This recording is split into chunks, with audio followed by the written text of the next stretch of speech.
And the Hong Kong government could soon raise the stakes as it tries to quell worsening unrest in the city. It's reportedly preparing to enact an emergency law to ban face masks at public assemblies. Masks are a regular sight as protesters try to shield themselves from tear gas and to hide their identities. The law could come into effect as early as tomorrow, after Chief Executive Carrie Lam holds a special session of her Executive Council. Hong Kong stocks reversed losses on the news, the Hang Seng Index jumping to a one-week high before closing 0.3% higher.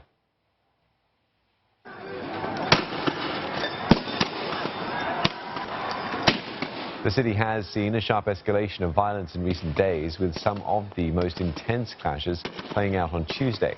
A student demonstrator became the first person to suffer a gunshot wound in nearly 4 months of mass protests. The 18-year-old has now been charged with rioting and assaulting a police officer. Despite all the speculation, it's still not clear if the government will enact emergency rule in the city to ban the masks.